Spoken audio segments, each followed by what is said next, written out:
बिस्मिल्लाहिर्रहमानिर्रहीम। Nutrient cycle को define करने से पहले सबसे पहले ये जानना ज़रूरी है कि व्हाट आर न्यूट्रिएंट्स क्या होते हैं।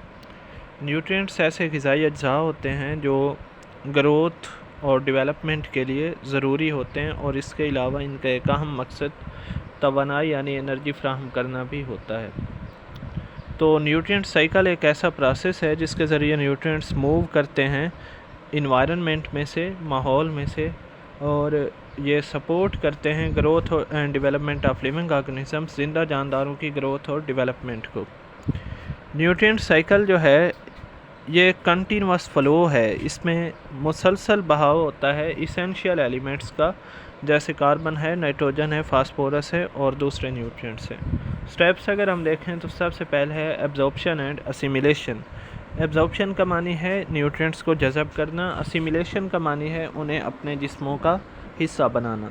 न्यूट्रिएंट्स जो हैं इनिशली यानी बुनियादी तौर पे ये पौधे जो है इन्हें जज़ब करते हैं। कहाँ से जज़ब करते हैं? फ्राम सोइल और वाटर, मिट्टी या पानी से, थ्रू देयर रूट्स, अपनी जड़ों के ज़रिए। और इसके अलावा दे में also be acquired by other organisms through different means.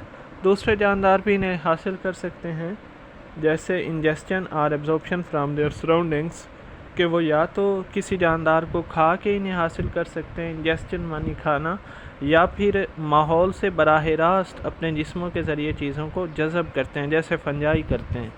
तो ये बाकी जानदारों का तरीक़ाकार है न्यूट्रिएंट्स को जज़ब करने का। वंस एब्जॉर्ब्ड, एक बार जब ये न्यूट्रिएंट्स जज़ब हो जाते हैं, nutrients are assimilated into cells of organisms, तो ये उनके जिस्मों का, उनके सेल्स का हिस्सा बन जाते हैं। दूसरा पॉइंट है हमारे पास कंजम्पशन एंड डीकम्पोजिशन।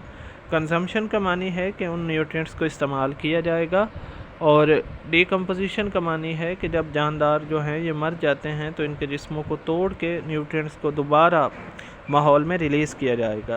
कंजम्पशन में क्या है कि माहौल में पाए जाने वाले जो जानदार हैं consume other organisms as part of their food, वो बाकी जानदारों को अपनी खुराक के तौर पे हासिल करते हैं। मिसाल के तौर पे हर्बीवोर्स जो हैं ये पौधों को खाते हैं, कार्निवोर्स दूसरे जानदारों को खाते हैं। व्हेन ऑर्गेनिजम्स डाई, जब कोई जानदार मर जाता है, देयर रिमेन्स, तो उनके जिस्म are decomposed by bacteria, fungi and other decomposers, तो उनके जिस्मों को बैक्टीरिया या फंजाई तोड़ देते हैं। डिकम्पोजर्स क्या करते हैं? Break down the organic matter into simpler compounds, ये उन जानदारों के जिस्मों में पाए जाने वाले ऑर्गेनिक मैटर को सादा कंपाउंड्स के अंदर तोड़ देते हैं।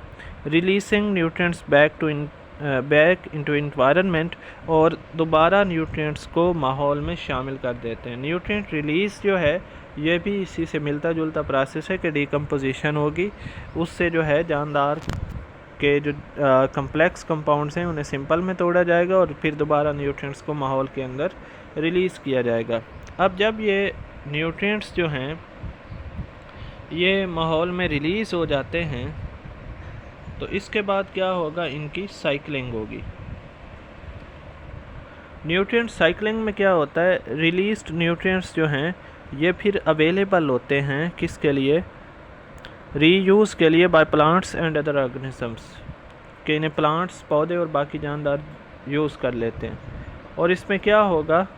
Uptake of available nutrients by plants from soil और वाटर, पौधे इन न्यूट्रिएंट्स को पानी या मिट्टी से जज़ब कर लेंगे, which are then used to support their growth and development, और फिर इन न्यूट्रिएंट्स को पौधे जो है अपनी ग्रोथ और डेवलपमेंट के लिए, नश्व व नुमा के लिए यूज़ करते हैं। नेक्स्ट स्टेप है रिप्रोडक्शन एंड एनर्जी फ़्लो, के तौलीद जो है वो किस तरह से न्यूट्रिएंट साइकिलिंग में इन्वॉल्व होती है। जैसे ही पौधे ग्रो करते हैं तो ये फूल, फल और बीज बनाते हैं, और ये जो स्ट्रक्चर्स हैं यानी फ्रूट्स हैं, फ्लावर्स हैं और सीड्स हैं, इन्हें हम रिप्रोडक्टिव स्ट्रक्चर्स कहते हैं। पौधे की तौलीदी साख्तें जिनसे वो अपनी नस्ल बढ़ा सकता है। तो ये रिप्रोडक्टिव स्ट्रक्चर्स जो हैं इनमें भी न्यूट्रिएंट्स मौजूद होते हैं। जब दूसरे जानदार इन फूलों और फलों को खाते हैं तो ये न्यूट्रिएंट्स उन जानदारों के अंदर चले जाते हैं। एक और तरीका भी हो सकता है कि जब वो जानदार इन स्ट्रक्चर्स को खा लेंगे तो उनमें एक अमल होता है जिसे हम सेलुलर रेस्पिरेशन कहते हैं, उसके ज़रिए से वो इन न्यूट्रिएंट्स से एनर्जी क्या करेंगे? रिलीज़ करेंगे और उसे अपने मकासद के लिए इस्तेमाल करेंगे। तो ये है रिप्रोडक्शन का रोल इसमें न्यूट्रिएंट साइकिल में। नेक्स्ट है हमारे पास न्यूट्रिएंट लॉस, कि ये भी हो सकता है कि कुछ न्यूट्रिएंट्स जो हैं वो ज़ाय हो जाएं। मिसाल के तौर पर व्हेन प्लांट्स और एनिमल्स डाई, जब पौधे और जानवर मर जाते हैं, देयर रिमेन्स में be carried away by water और विंड, तो उनके जो जिस्म हैं वो सैलाब या आंधियों की नज़र हो जाते हैं और वहाँ से जो है ये डिस्प्लेस हो सकते हैं, दूसरी जगह चले जाते हैं, taking the nutrients with them, और इस तरह उस इलाके से न्यूट्रिएंट्स जो हैं वो भी क्या हो जाते हैं, लॉस हो जाते हैं, ज़ाय हो जाते हैं। नेक्स्ट है हमारे पास न्यूट्रिएंट स्टोरेज, कि न्यूट्रिएंट्स को जो है स्टोर किया जा सकता है, ज़ख़ीरा किया जा सकता है। Nutrients may be temporarily stored in abiotic reservoirs, के इन एबायोटिक रिजर्वायर्स में माहौल के जो बेजान हिस्से हैं जैसे पानी है, मिट्टी है, उसमें टेम्परेरीली आर्जी तौर पे स्टोर किया जा सकता है। या फिर इन्हें जो है लॉन्ग टर्म स्टोरेज के लिए भी यूज़ किया जाता है, कि लंबे अरसे तक भी इन्हें स्टोर रखा जा सकता है और बाद में इन्हें जो है ग्रेजुअली यानी आहिस्ता आहिस्ता इन्हें जो है जैसे जैसे ज़रूरत पड़ती है साइकिल को मेंटेन करने के लिए इन्हें क्या किया जाता है, रिलीज़ किया जाता है। उसके बाद है ह्यूमन इन्फ्लुएंस, बाकी तमाम सिस्टम्स की तरह जैसे इंसान ने उन्हें बिगाड़ा है, न्यूट्रिएंट साइकिल पे भी इंसान का जो है वो नेगेटिव इम्पैक्ट ज़्यादा है पॉजिटिव से।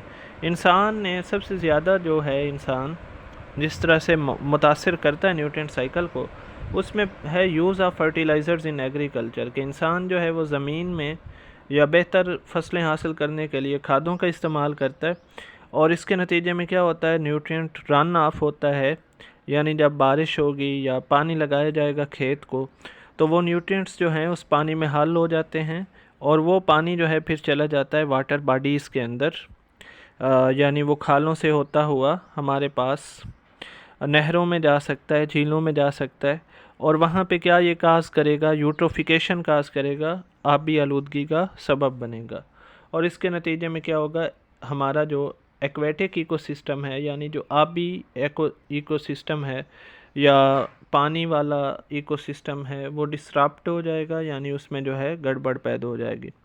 इसके अलावा डिफॉरेस्टेशन जो है ये भी क्या करती है, न्यूट्रिएंट साइकिल को डिसरप्ट कर देती है, उसके तवाज़ुन को बिगाड़ देती है by reducing organic matter available for decomposition and nutrient release, के जब जंगल काटे जाएंगे तो जो ऑर्गेनिक मैटर है वो भी क्या हो जाएगा, कम हो जाएगा और इसके नतीजे में डिकम्पोजिशन के लिए जो है ऑर्गेनिक मैटर अवेलेबल नहीं होगा और इस तरह से न्यूट्रिएंट साइकिल जो है वो भी रुक जाएगा, यानी वो अज्जा जो डिकम्पोजिशन से दोबारा माहौल का हिस्सा बनने थे वो नहीं बनेंगे क्योंकि हमने सिरे से उन्हें ख़त्म कर दिया है, उन्हें काट लिया है दरख्तों को जो कि ज़रिया थे उसका, और इस तरह से जो है उन्हें जला दिया जाएगा तो ये न्यूट्रिएंट्स जो हैं ये हमेशा के लिए लॉस हो जाएंगे।